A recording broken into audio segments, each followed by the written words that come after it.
Welcome back, everyone, to the 4 Point Play podcast, where a bunch of high schoolers jump on Zoom and talk about basketball for 30 minutes. I'm Naylin, a Trailblazers fan.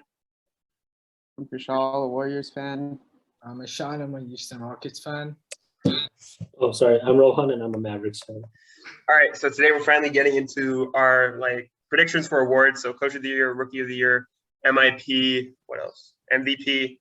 That's about it. We're kind of skipping over Executive of the Year because no one really cares about that. But we'll start with Rookie of the Year. And I think the consensus is just Cade Cunningham. I don't see any other reason why there could be anyone else. But so in my opinion, I think Cade and Jalen Green and Mobley are both all three of them are very close in talent levels. I think Cade slightly edges it, but I think Green could be second. I think he's my pick for second. I also really like Mobley, but yeah, so I do think all three of them would be close, but I think Green is kind of the player that I'm leaning for second, in my opinion. But I don't think any disagreements. Do you have anything, Rohan? No, I was just going to say that if there's anyone who would have a disagreement, it's Ishan. But yeah. No. I think Jalen Green's kind of overrated, honestly. Oh, really? Okay. Yeah, no, I think people are just jumping on the hype because he had a couple of good summer league games. But yeah, I don't know, man. I feel like he's still. I don't know. I just think he's more capable. He's how tall is Cade again? 6'6". 6'6", I think. Yeah, everything. Even his jumper was pretty good. Right, he shot pretty well. I don't know. I think Jalen Green's just kind of like a hype man. Yeah, I think Jalen Green is like the pinnacle of those players who really believe that everyone is against them. They're like, bro, against he just keeps saying the Pistons missed out on me. I don't know. Well, they do. They got a generational talent, and I know exactly. Yeah, but I still think he's good. I mean, I guess we'll just see how the Rockets kind of go with that young core. But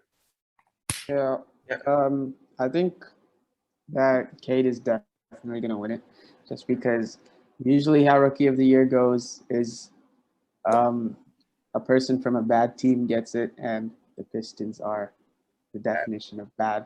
So, and Cade is also a generational talent, as that word has been said many times already. But I would bet all my money, not all my money, but I would bet a large sum of money that Cade would win. Fair. Definitely. I think the only interesting thing for me in terms of Rookie of the Year would be Mobley, just because the Cavs got Markkanen, and before that trade, you just picture an Allen Mobley front court, and then you kind of bring in Markkanen, who can't slide in anywhere, so it's kind of confusing for me what they're going to do with that. And I really don't think they should be trying to stunt Mobley's development, because he has potential to be a really good two-way big man. And you just bring in Lauri Markkanen, who you kind of take a flyer on. So that's the only concern I have with the Cavs. But I think K is just the consensus number one. But moving next, I think you could probably make the case that I think I'm with Kushaal on this, that Rookie of the Year is probably the award that least takes in the team's record. So because of that, I definitely think Cade would win. But if you were to factor in, maybe not team record, but I think Mobley definitely has a better team around him and Cade Cunningham at the moment. I think that the Pistons have a really, really good young core. But we're going to get to MIP in a second, but Sexton is pretty high on that list too. And the thing is with the Cavs is that they kind of they have to they just signed Jared Allen to a huge contract, and Markkanen can only really play. Well, he can't really play basketball at all, but if he does play, he can play the power forward. I guess in some center. I don't really know what the guy does, but either way, you're kind of taking minutes away from Allen or Mobley, which it doesn't really make sense when you've just got those two guys. So the Cavs kind of weird with Markkanen. So I guess we'll kind of see how that. I think another rookie. I don't think he'll win Rookie of the Year, but I really like Scotty Barnes. Scotty Barnes is cool. Yeah, I just really like him. Yeah, I thought he was drafted way too high originally, but I think he's shown a lot of good potential. So hopefully that works out. I think we were expecting the Raptors to pick Suggs. Suggs, yeah, I thought they would pick Suggs as well. Honestly, if you look at it, they're probably more in need of a point guard, shooting guard, like just a guard rather than another forward. Well, my issue was like if they took Barnes, I thought that meant Pascal was out because then you've got the forward situation sorted with OG and Barnes as your future forwards. But then they kind of keep Pascal, and I think they might ship him at the deadline if anything. But that's the kind of confusing part for me. I mean, he is injured; he's out for a couple months, Pascal. But I guess we'll see. I guess we'll be able to see this OG and Scotty Barnes front kind of like forwards in pairs. So let's see how that goes. Yeah. Okay. Yeah. All right. About it for. Yeah.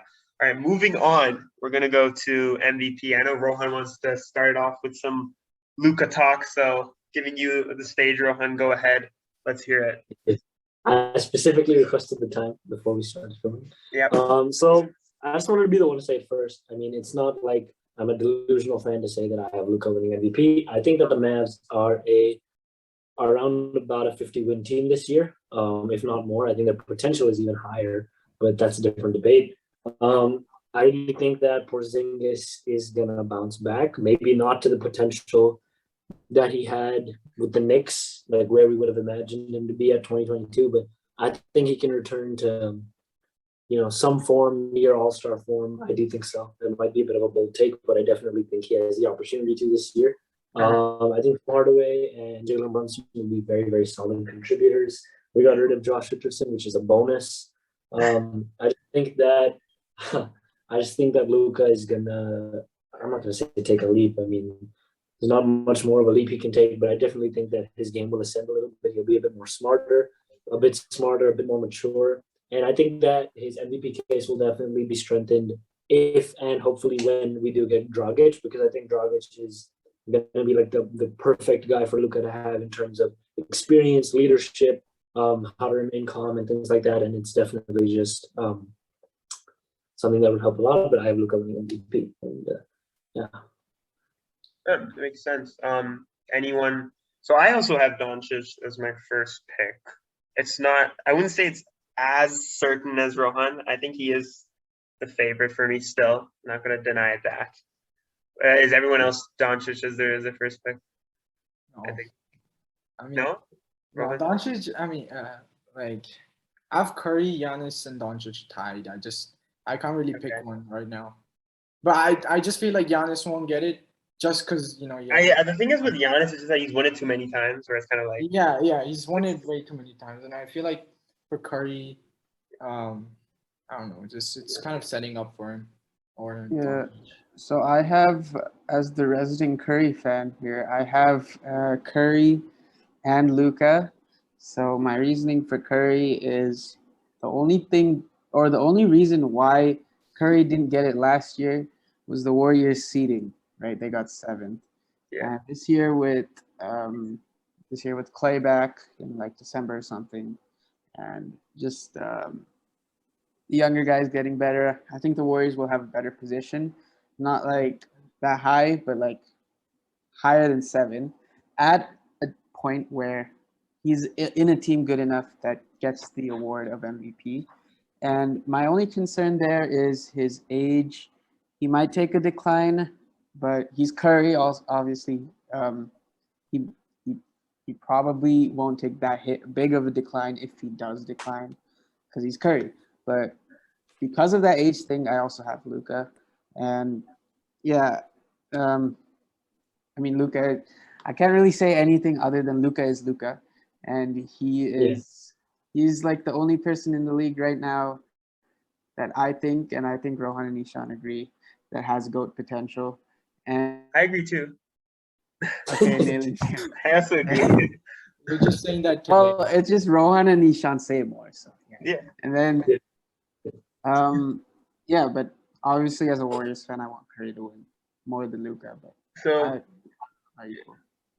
for me, I have my 3 picks as Doncic, Embiid, and Curry, and I put Doncic like as the first position. And the only reason I'm kind of torn between Embiid and Curry is kind of because, well, firstly, I don't know. Well, Embiid was on track to win MVP before he had all these kind of like injury concerns, which he always does every season, which is why I don't know exactly if he's a good candidate per se, because he always starts out good and then obviously has some sort of injury stuff and it just kind of affects him.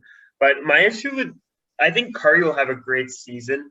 I just think that with Clay, like I think Curry will have an amazing season just because he's Curry. I think the only reason that I'm not necessarily putting him with Doncic like on the same tier is just because like I think Clay coming back in December and him like fully ramping up games in almost January-ish won't necessarily put them at a high enough seeding where I think Doncic could possibly be in sort of that advantage area. And Embiid, I think if he has a really good regular season, the Sixers could be at a much higher seeding. So the only issue I have with the Curry thing is I'm not too sure about the Warriors as a team in terms of seeding. I think coming into the playoffs, the Warriors are a good team.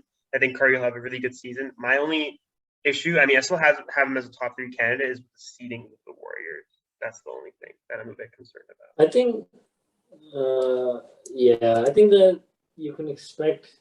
I mean, the Warriors were second in my power rankings, and like I said, they're right there with the Clippers. But I think in terms of seeding, maybe expect them more so around the 4 or 5 mark, just because I think even once Clay comes back, even though his game isn't incredibly ball dominant or something like that, I think him fully getting integrated back, and then the whole transition back to, their style of play pre-KD, because we haven't seen them play post-KD, might be might take a little time, but like I said, come playoff time, they'll definitely be top 2. But in terms of seeding, I think that the Mavs and Warriors, you can expect them to have a similar record. Yeah, I agree. And I think that if it comes down to both of them having a similar record, it would go to Luka simply because, I mean, he would have the bigger load, and I would assume that in that case it would go to Luka for sure, in my opinion. But I think Curry is definitely my second pick. Well, I don't know. That's an interesting one. If it's a tie between, I think it might come down to narrative for if Probably. they finish around the same it'll season. come down to what? I think Luka would take it if it. Well, the thing is with me, I think it would just mean a lot more for Luka than for Curry. But also Curry just got or KD just left us, so that also is a good narrative on its own. But I also I mean, Doncic if you have like Curry winning an MVP after missing the playoffs, that would be a nice. That's true. Yeah. Nice moment. But you also have Luka dropping 46 in Game 7 and then getting eliminated, right? So it's like both. Yeah, but that doesn't really like have as much of a zing to it, like. Yeah. Like, but also Luka is like it's his 3rd year, so that's also a good narrative. Yeah. Plus he's like you could get the youngest MVP, right? Beating. No, D-Rose still has it. Or how old is he? He's 22, right? Turning 20. Yeah, so D-Rose was 23. Okay, yeah. 21. D-Rose was 21, right? D-Rose is 22. 22. 22. Because remember that had Luka won last year, he still would have been the youngest one. And I still do not know how he was 6th on the MVP ballot. Like, that was just disappointing. Like, he deserved to be higher. Like, it is what it is. But now he wouldn't be youngest. He'd probably be 2nd or 3rd youngest. Maybe LeBron. No, I don't know. But still one of the younger ones. Yeah. All right. And after MVP, I have. Wait, I have one question. If I could quickly ask, if you look at like all the odds makers and even through Instagram, a lot of people also maybe have like KD up there in terms of MVP. What do you guys think? No. Well, the thing is with KD is that he just doesn't really care about the regular season. Like the Nets don't care about the regular season. I think out of all the Nets players, their superstars, Harden's probably the most likely to win MVP. But even with that, I feel like Harden doesn't need to play like a lot of games during the regular season. Like he shouldn't, because the Nets have the ability to take a lot of rest and prepare for the playoffs. And that's what they should do. So I think no one from the Nets really focuses on MVP or needs to win MVP. They're all kind of like later in their careers. They don't really have the fighting need to do it because they're just the best team in the playoffs. So that's I mean, KD's definitely good enough still. Like if he was to win playing all the MVP. games, then you could put KD up. Yeah, or if he was just on a team that wasn't as stacked. Yeah, He could exactly. easily win it. But, Yeah. yeah. He's on the This Nets. is not going to happen. Yeah, but all right. So moving on to MIP, it's going to be interesting. So who do you guys have as your MIP? Kushaal, you want to start off? Sure. All right. So I have two people. One I've right. already mentioned, which is Zoe. Okay. I think Zoe as a player, Mhm. he's a playmaker, right? And on the Bulls, he's gonna have a lot more opportunity to play make, even though on the Pelicans he did with Bi and Zion. But the Bulls have quite a few more options, or just at least more. He has more. He has more versatile play styles around him, so he can. He has more opportunities to play make essentially. So I just think his value as a player will increase a lot on the Bulls. And also, if we go back to narrative, Lonzo is like around the type of player that usually wins MIP at this stage. You're right. And like a new scenario with the Bulls, so kind of adds. Yeah. And then my second pick might be a bit more obscure. Naylin was talking about this guy earlier, and I think Naylin has him as one of his sleeper picks for Sixth Man of the Year. I have him for MIP, Jordan Poole. There might be a bit of bias over there, but like the dude had like a really bad rookie season, right? He had like very bad stats. And then he went to the G League and he worked like super hard. You can tell, like I watched the games. He looks ripped now. Yeah, he looks like absolutely ripped. Yeah. Like last off season, he went ham. And I think his stats improved a lot since he came back from the G League as well. I think he was averaging like 8 or 9 points before, and then he jumped to like 14 or something.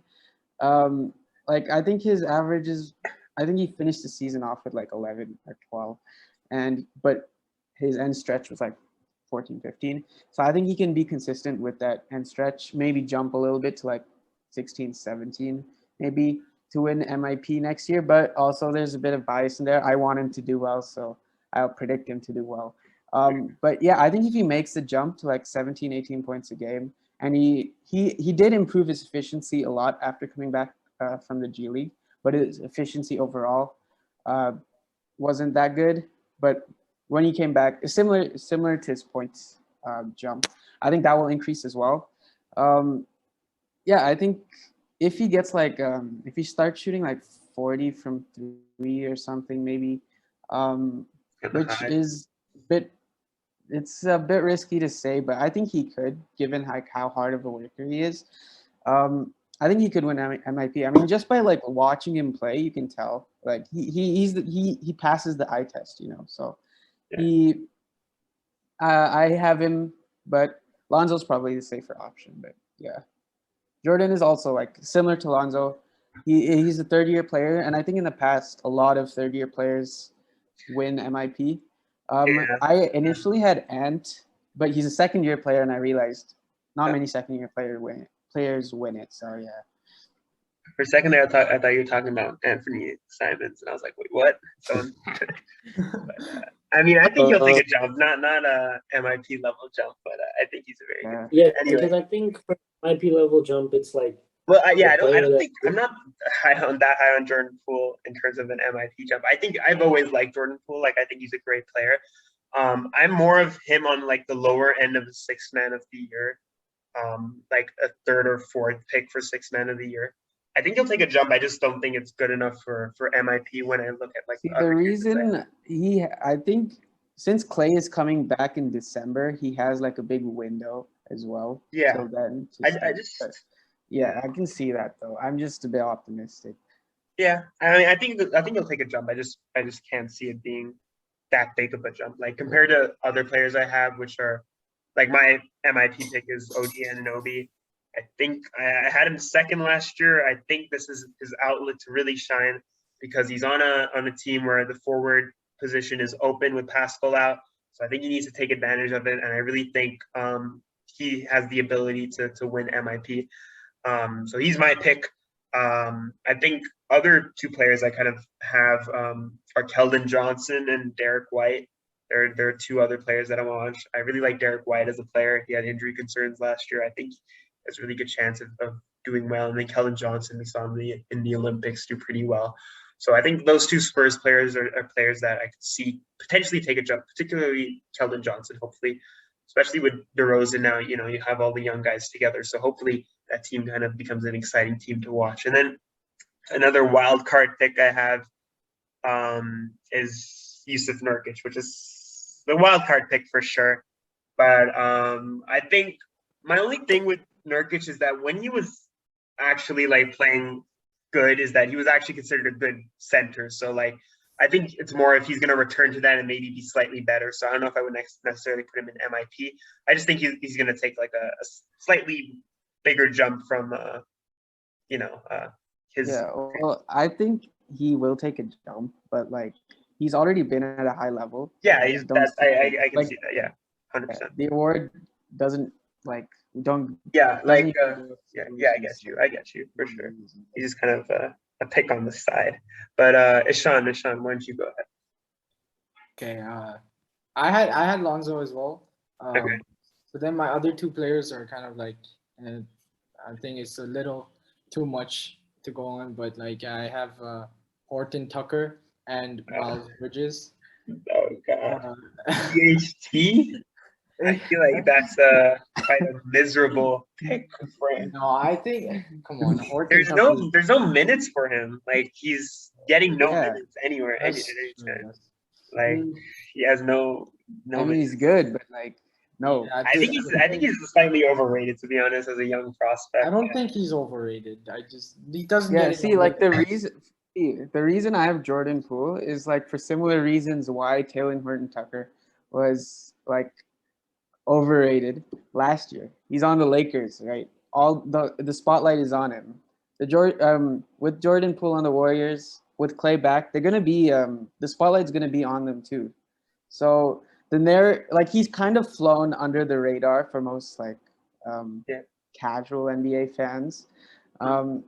But with the spotlight on him, I think it could help his narrative. But yeah, it's still probably a bit of a wild card. But yeah.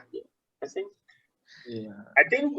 my only issue with Lonzo as MIP is I feel like his stats won't translate to be good enough just because he's on such a stacked team. Like I think I think just scoring outlets. Like I think he'll have options for an increased like playmaking. But his scoring options, I feel like when you have Vooch and you have DeRozan and then you have Levine, I don't know if it's going to take necessarily big stat jump that I could see other players like OG Anunoby take. That's the only thing I have with Lonzo. I think he'll take a jump. I think other players will have like a substantial stat increase. That's my only issue with Lonzo. Yeah, Rohan, who do you have?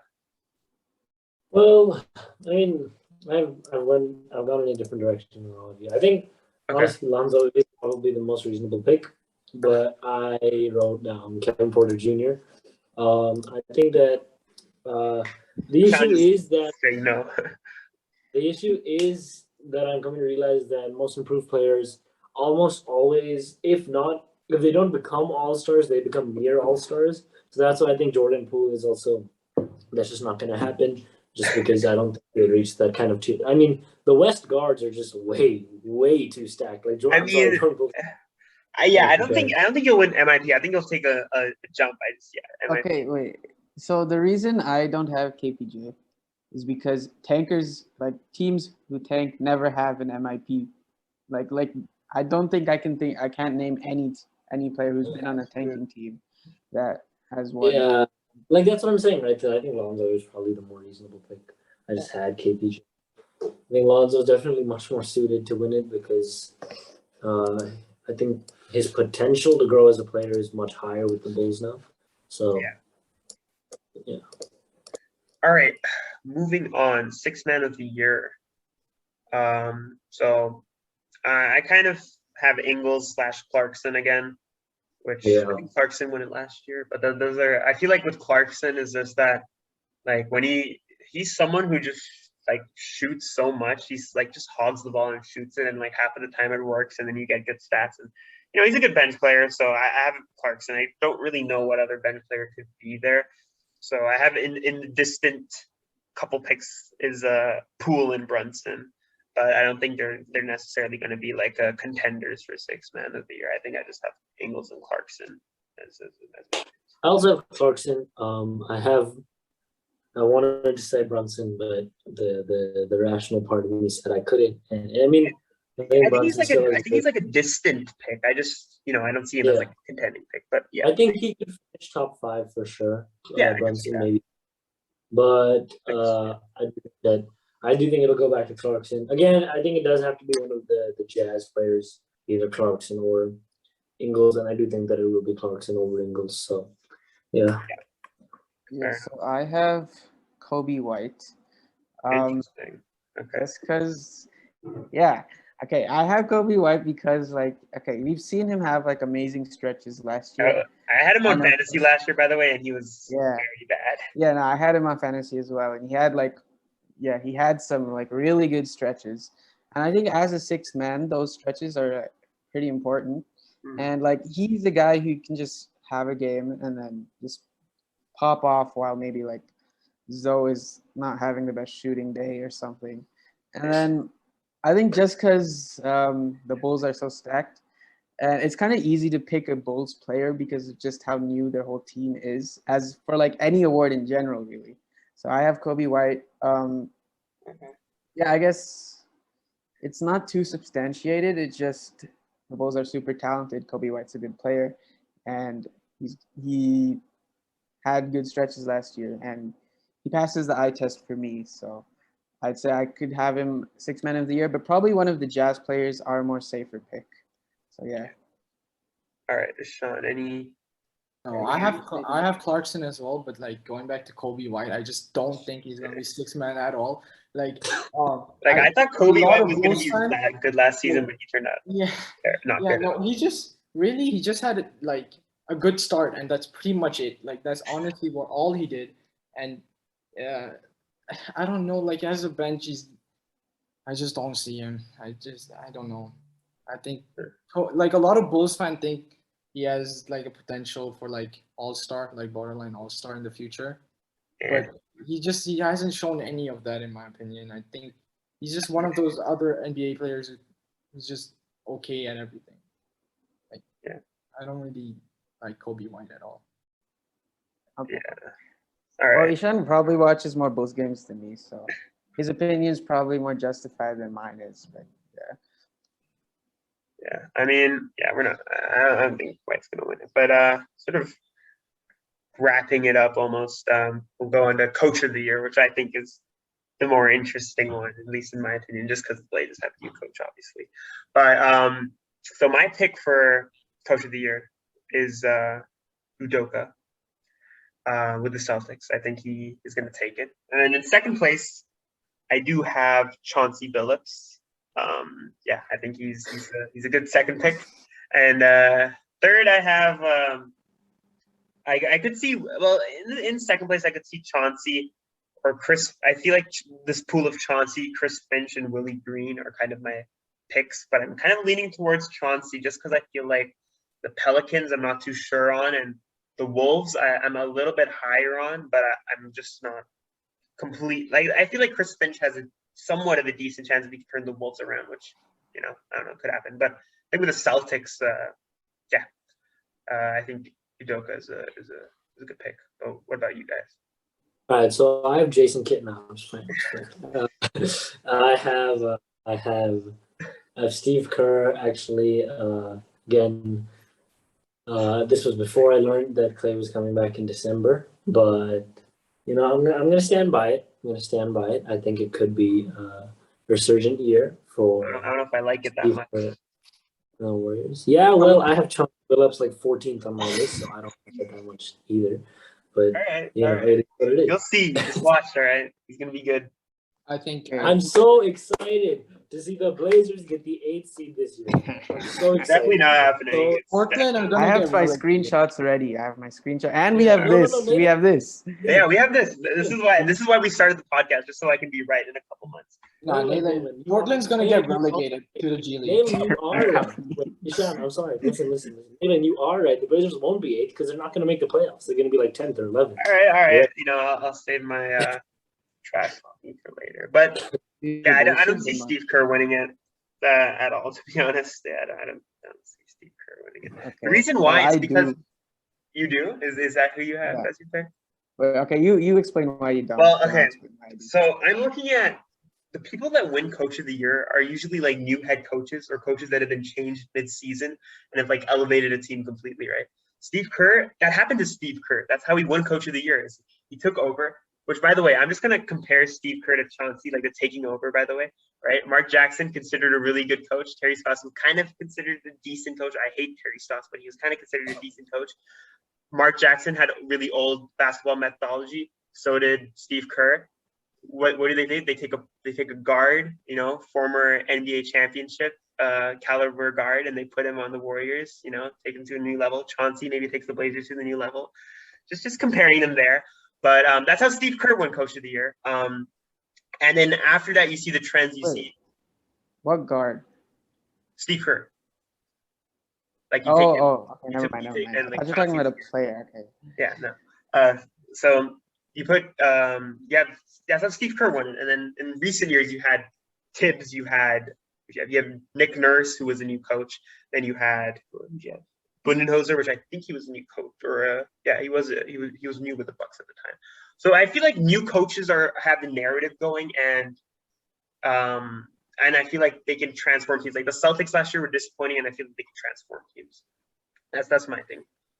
I think Steve Kerr is a good coach. Like I no doubt about it. You know, he revolutionized the Warriors. A lot of it goes to him, but I don't think he wins Coach of the Year. That's my only thing. Okay, so I actually agree that Steve Kerr might not be likely to win it just because of the narrative, and he's been with the Warriors for a while now. But reasons he could win it, I do have. Or I guess you could just say reasons he could take a jump as a coach this year. So they have Wiseman. If they can help, if Steve Kerr can develop Wiseman well, turn him into a viable asset. Unlike last year, he had some good flashes, but he wasn't like anything too special. I think if Wiseman does have the potential to be a special player, so I think if Steve Kerr can help him develop into that or take the next few steps towards that, I think that could help his odds. And then also there's Wiggins. I think Wiggins improved a lot last year in comparison to his previous years. His defense became like really good. I think if Wiggins can take another leap this year, if he polishes his offense a bit more, and I think he could. I think that could help his odds as well. But going back to the narrative, yeah, I'd probably change my mind because of just that type of coach usually does not get it. So, and given how I've focused a lot on narrative for my other picks, I probably redact Steve Kerr. But yeah, fair enough. Ishan, any surprise picks? Honestly, I don't really follow coaches much. All right, so fair enough. I just gave it to Steve Kerr. Yeah. All right. I think I Steve think, Kerr is a good coach. I just don't see it. I think Steven Silas has a better chance of getting it than Chauncey Billups. All right, that's just not happening. I get bullied for being a Blazers fan, but you know, everyone he deserves Yeah, it. but Blazers Yeah, don't have Blazers history suck. either, All so right. it's not even that bad. All right. Well, before this escalates into me kind of, you know, defending myself, I think we'll kind of wrap up the episode. A shorter episode on this hand because last couple episodes have been 40 minutes. But thank you so much for tuning in, and see you next week.